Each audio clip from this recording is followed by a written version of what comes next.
All right, we're back. It's Ellie. You found the Hidden Grove, and this is my runners-up for my last video, only 10 indie decks. So there's that video if you haven't seen that yet. But let's start. First, Runners of the Sun. First of all, aesthetically, I love it. This is one of my favorite colors. I love this lime green. It reminds me of like sun on leaves. Like, you know, when you're looking at a tree and the sun on leaves color, it's so good. And look at that rainbow reflection on the back.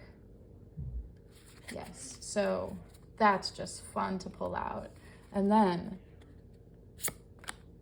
these oracle messages.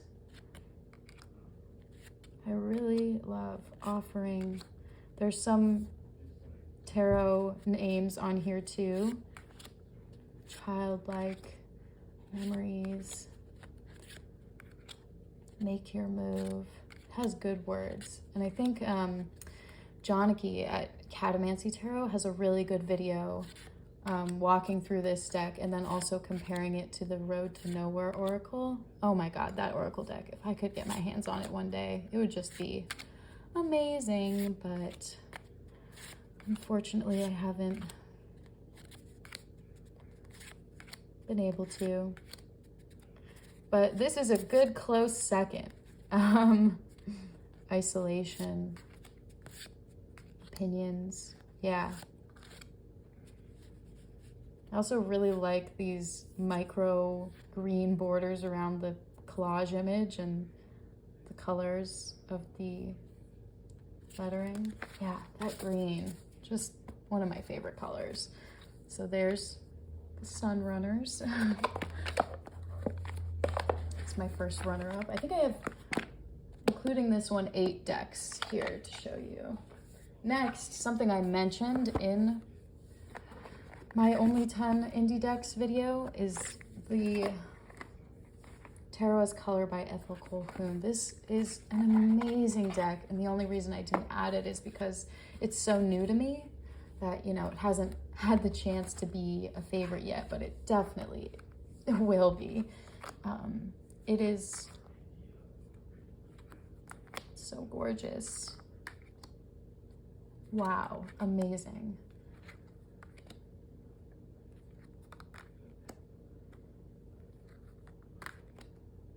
I would really love to read the book she wrote, Tarot as Color. It's out of print and it's really hard to find, but I don't have a lot of experience with like hermetic color theory.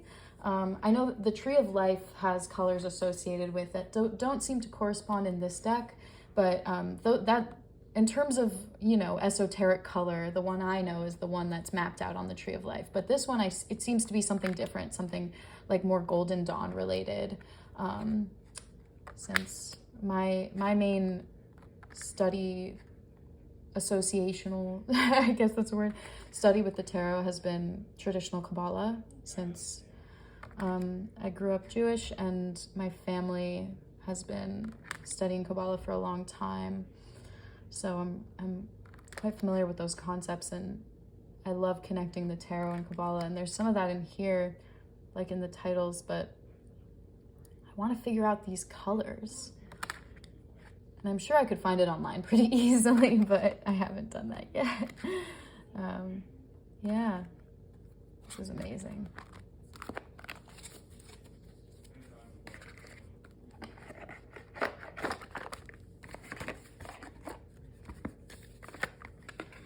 Tarot's Color.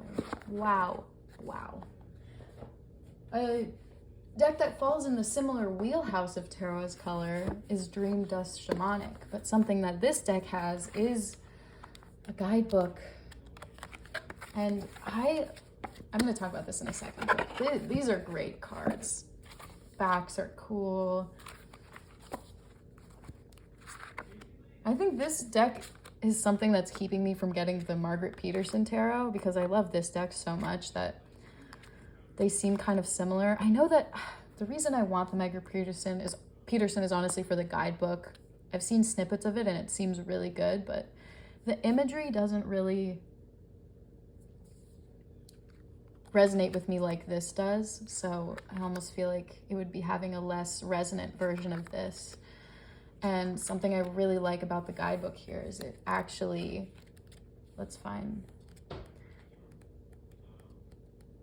it actually describes what you're seeing in the image. Whereas I feel like kind of abstract decks like this leave it up to you to decipher what all of these things are, but this one actually describes what all of these elements are. Emerald green coins falling down from heaven create a magical candy cane walkway, and you can see that in the card. Reach out your hand, feel the golden rays, and receive what's being given to you at this time. I love that because, you know, as much as you can get your own spiritual, emotional messages from these abstract images, it's nice to know exactly what the creator was thinking, associating them with each card, and how, you know, these brushstrokes do have a meaning and are intended to show you something. So I love that. I love that aspect of the guidebook. I love this deck. It's great.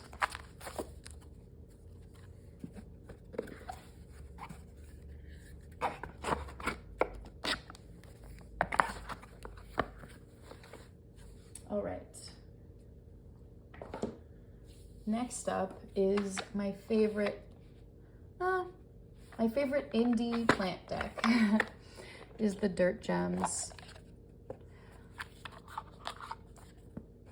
I'd say maybe my favorite aesthetically.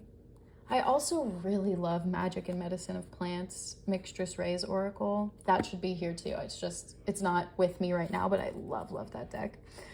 This one, I love the colors. The guidebook is really good.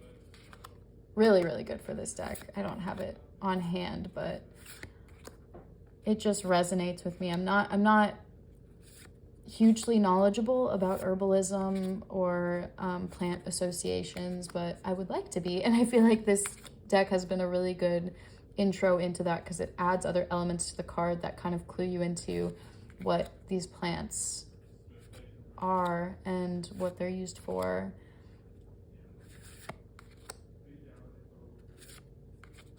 Nettle.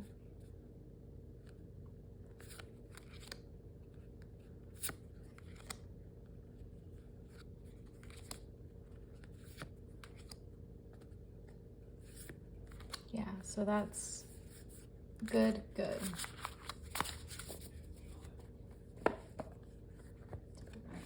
I like this has the little hole things so I don't have to shake it off. Like some decks don't have the thumb holes and it's just so hard to get the two-piece box. Like this one. That was not intentional, but it's like doesn't have the thumb holes, so you have to like shake it out of the... There. Okay. Goblins and Gardens. I love this deck. Guidebook is great. I think I talked about it in another video, but these backs are cool. And oh, the cardstock is really good too. Let's shuffle it. Sometimes you just gotta shuffle. Yeah. Good. I think this deck is cute and fun and it makes me smile. If I do the Good Mood Decks tag, this would be in it. I used to play a lot of D&D and my favorite part was creating my character. And I love that all of these little characters are in here and they're from old D&D play manuals. Let's see if it says on the end. Dungeon and Dragons books and modules. Yeah, it's great. And it goes with a lot of decks very well. It's the mixture of the black and white and the color that just make it match with a lot of things.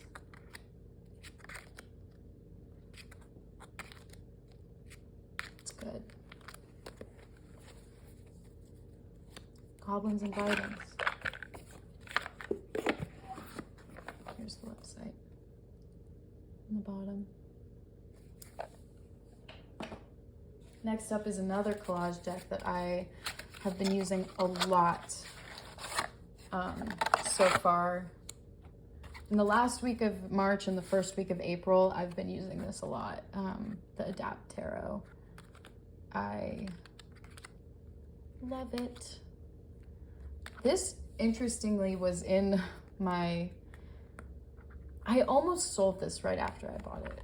I think Meg had a similar experience to me too. Meg at Rose Honey Ritual. When I first got this deck, I didn't like it. But I think I just needed some time away from it a little while. And I can't really place why I didn't like it. I'm not sure. But then when I pulled it out a second time after I kind of spent maybe a month or two away from it, I just fell in love. It was weird. So there is sometimes a right time. I'm glad I didn't sell it. I have a tendency to just like rehome or sell or gift my decks to friends if I have even the slightest inkling that I'm not going to use it. So I'm happy I didn't do that with this one. But I have given away decks that I regret now. But you know, I have a lot of decks I don't need. I really have a lot, so it's not that huge a deal. Yeah, this is great. Egg. Oh, this reminds me of the wrapping that Reproduction Marseille decks come in. It might not be that, but it reminds me of that. Yeah, so that's a great deck. And I love the tuck box. It's like this cardboard paper tuck box. And it has held up better than any other tuck box I have. 44 out of 50. I think that's the second edition, but second printing. Next up is the Illuminated Earth Oracle. This is just really good. Good Oracle deck. I edged mine in this like periwinkle color. I'm not sure if I would do it again, that color, but I like it. I mean, it's fun to look at from like the back like this. I don't know if you're seeing what I'm seeing, but yeah, that's good. Oh, vulnerability. This is just, this deck feels meaningful and intentional. Some dirt. Combustion. And it has these elemental actions going on in here that you feel the earth creating these concepts. Harmony, meander, how these meandering streams happen naturally in earth. And eruption. Yeah, these are, you know, the production of our earth, or all of these cards. It's great. Memory, cosmos. And it's beautiful. I love the coloring of this deck. I love this technique of the marbling that the artist uses. What's her name? I forgot. Is it on the deck? Claire Mack. Oh, there's a siren. She just made a tarot deck that, I don't know, did it fund already? I believe it funded on Kickstarter. I didn't end up getting it just because I love this oracle so much. I feel like I have what I need, but who knows? I might change my mind.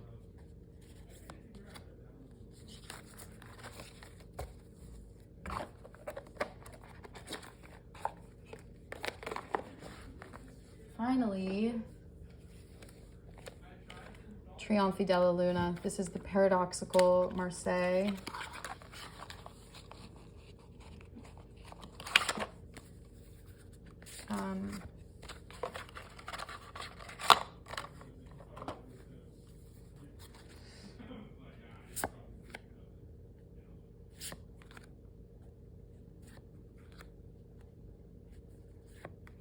Yeah, I talked about this. I don't have more to say about this than I talked about, I think, in my first video, but to reiterate, I love that this deck upholds the Marseille system while also giving us these funky new ways to interpret the majors and court cards, but still holding on to that straightforwardness of the Marseille when you just need this kind of reading that the Marseille gives, but then also want that kind of quirkiness or otherness going on in the majors and the courts. This is just a perfect deck.